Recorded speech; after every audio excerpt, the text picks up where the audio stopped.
Hi everyone and welcome to my studio. I'm Heather Noble and today I'm releasing a new alphabet pattern called the Shadow Font. I'm really excited about it because I haven't seen anything like it in the Mosaic Crochet world. I thought it'd be a good time for me to introduce you to some of my special stitches that I use and give you a step-by-step guide through how I notate them and what they look like when I crochet them. So I have uploaded a sample chart for free of the Shadow Font letter N. It looks like this. And you can download it and follow along step by step, and I'll show you what I mean with my notation system and hopefully answer any questions you might have. Okay, so before you get started with this tutorial, you will need to download the free PDF file of the letter N. It's available in my Ravelry store under the title Shadow Font Sample. And once you have that either printed out or imported into your Knit Companion app, which I vastly prefer over the printed version, you can see that my chart is up until row 4, similar to most mosaic overlay charts, in that there is the color column here, A and B, the row numbers. I use this for my border stitch notation symbol, and then I use X's for the drop down double crochets and a blank box for the single crochet into the back loop only. Those are pretty typical for regular basic mosaic crochet stitches. If you have a need of further instructions about beginning mosaic stitches, I have a beginner basics video available on my YouTube site at Heather Noble Designs. Feel free to check that out, and it goes more in depth into my charting and notation symbols. Typically in my alphabet font, you won't see a foundation row notated on my charts because the alphabet letters are intended as a companion to other projects, and so you won't be starting your project with the alphabet letters probably. And so I have it notated for this sample just because we're making a swatch and we'll need a foundation row. So for the foundation row, go ahead and chain 29, single crochet in the second chain from the end and then across, which will give you 28 single crochets. Then go ahead and complete rows 1 through 3. Those are regular mosaic stitches. The special stitches start in row 4. So once you get to row 4, I'll meet you back here. Okay, we're now at row 4, and this is where my special angled stitches begin in this pattern. When I first started using angled stitches, I had not seen any mosaic crochet patterns with them notated, so I created my own system. So I am going to walk you through that now. So the first symbol that you'll see is this diagonal arrow down. For me, that symbol notates that it's a dropped double crochet, but instead of going directly below, you're going to go to the left 2 stitches. And then next to that you'll see an angled symbol. This is a dropped double crochet. Instead of going directly down, you'll go over 1. So this one goes over 2. This one goes over 1. Sometimes in my patterns you'll see these 2 symbols and a regular dropped double crochet all grouped together. In this row you'll see that. And you'll notice if you go over 2 and then you go over 1 and then you go directly below, you're going to work all 3 of these stitches into the very same loop. Sometimes you'll see it the opposite direction as well, but in this row, this is the one that you'll see. So we're going to work double crochets into the same loop, all 3 stitches. So let's go ahead and work row 4 together. I'm going to start with a border stitch. So I'm working under both loops for that beginning stitch. Chain 1 and single crochet to secure your yarn. And then I have 3 single crochets into the back loop only. Those are regular mosaic crochet stitches. 2, 3, and now I'm at my special angled stitches. So I'm at this stitch right here. The first stitch says that I am doing a dropped double 2 to the left. So 1, 2 will put me into this loop right here.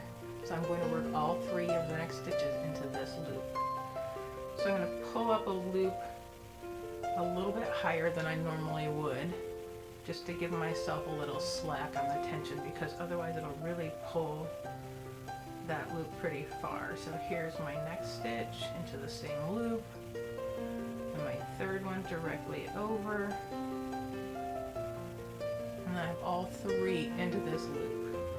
Now let me stop for a second. I always adjust my stitches when I put more than one into a loop. I just kind of give it a gentle tug into place, and you'll notice that already it looks nicer. It's not pulling on that loop.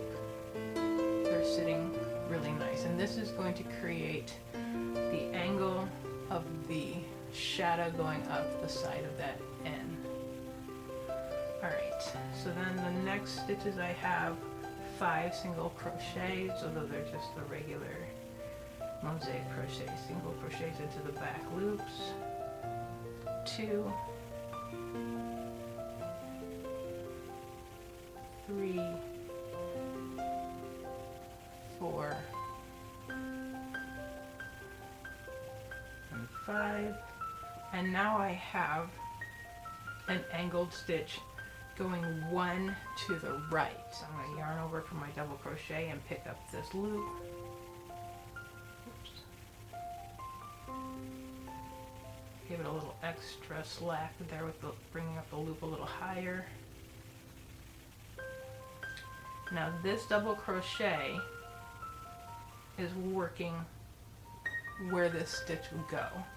So it's going to lay over the top. So my next single crochet is going to be into this stitch right here. This is sometimes where the stitch count gets off if you're not keeping track of where the stitch lays over with a double crochet. So I have 4 single crochets to go here. 2, 3, 4, and then I have that grouping of 3 stitches working into the same stitch again. So here's my stitch I'm working at. I have 1, 2 over into this loop here. So I yarn over and pick up that loop, give myself some slack. 1, 2,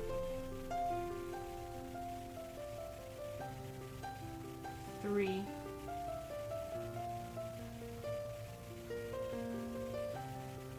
adjust them a little bit, and I have 3 single crochets. 1,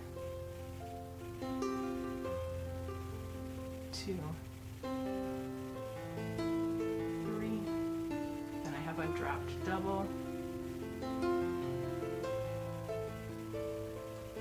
3 final single crochets,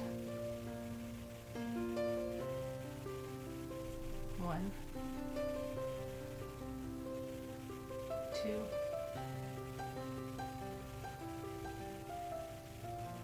3, and here is the final look for row 4.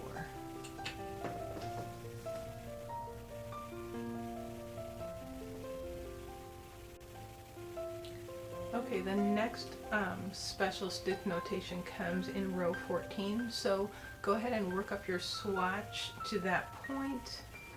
You can pause this video. Here I have worked up another swatch, and I'm at row 14.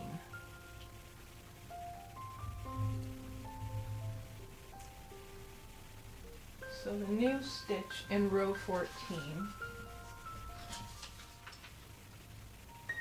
looks like this. The only difference that I've notated is with the color change. So I put this type of stitch in yellow just to kind of catch your eye and let you know that I am doing a double crochet 2 together. But this one is done. A double crochet decrease the first stitch to the right and the second stitch directly underneath. Okay, I've completed the first part of row 14 all the way up to this special angled stitch in yellow here. And like I said, it's double crochet 2 together. So you're going to yarn over like a double crochet and you're going to go into the first stitch here, yarn over, pull through, yarn over, pull through 2. Keep 2 loops on the hook, yarn over and insert into the second stitch. Yarn over and pull through, yarn over, pull through 2. Now you have 3 left on the hook, you're going to yarn over and pull through all 3. Now you just made an angle stitch here and a regular DC here, and you've decreased it so you only have the 1 loop at the top. Okay, so I'm going to finish row 14. So that's the completed look for row 14. The next new stitch is in row 28, and I will meet you back there when we get to row 28. Okay, I'm at row 28 of our pattern, and we are introducing this final new symbol of the pattern, this yellow arrow to the left. You've probably already figured out that it's another double crochet 2 together, the only difference being that you're going to skip a stitch in between, so you're going to go down directly below first for the first part of the stitch, and then go diagonally this direction. If you see the symbol in a future pattern going the other way, you'll always do whatever stitch is on the right, unless you're a left-handed crocheter. You'll always do the stitch that's on the right first and then do the stitch on the left second. So we'll start with the one directly below and then go over to the angle. The tricky part about this stitch is not necessarily the actual double crocheting 2 together or the decrease. It is the single crochet that comes next. This is where people get off on their stitch count, because this stitch gets hidden by the diagonal that you're making with the yarn. So you really need to be aware of the stitches below that are lining up to keep your place on your stitch count here, and make sure your single crochet goes right into that next stitch. So I have started crocheting row 28 and I'm right at that spot, so I will show you what that looks like. Okay, so here I am in row 28 and I'm right at stitch number 8 where that yellow angled double crochet 2 together happens. So I'm going to yarn over, insert my hook directly below, yarn over and pull through 2. There are 2 loops remaining on my hook. I'm going to yarn over, skip a stitch, go into the next stitch, pull through 2, yarn over and pull through all 3. So I've completed my double crochet 2 together stitch, and now it's time for 2 single crochet stitches. Well, there's more than 2, but that's what we're going to look at first. So if you look here, here's the second one. The first one is hidden right here.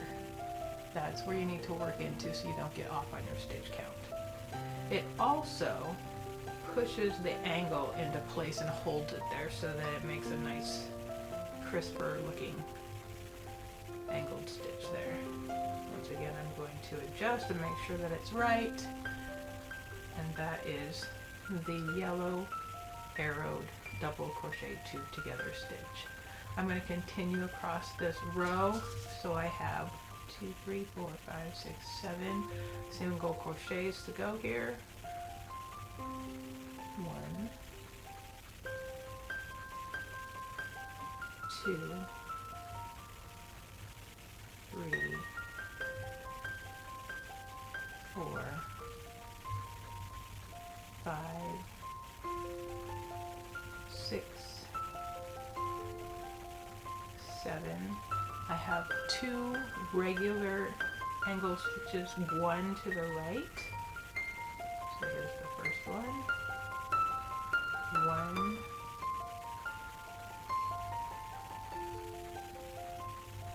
2. I have a yellow angled stitch, so that's double crochet 2 together, 1 to the right. So here's the first part of it. Here's the second part of it.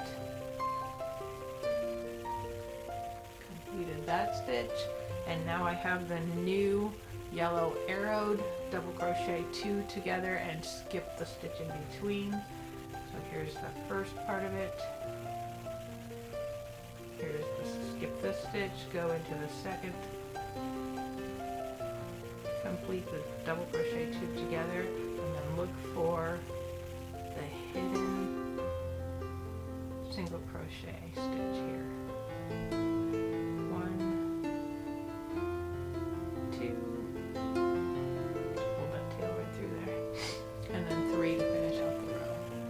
And I'm just over that angled yellow stitch that we just learned, and I'm about to do the double crochets that come after, and I just wanted to take a minute and show you that the double crochets right after this angled stitch, you will have to look like you just did before to put the single crochet. You'll need to look for that loop. It's hidden. Here it is. So make sure you don't get off with your stitch count there right after those angled stitches, okay? And that's... I hope that you've enjoyed this tutorial, and if you have any questions about any of the stitches or the notation system that I use, I'm available anytime over on my website at heathernobledesigns.com. Feel free to drop by and comment or ask questions anytime. Thanks for stopping by, and I'll see you next time.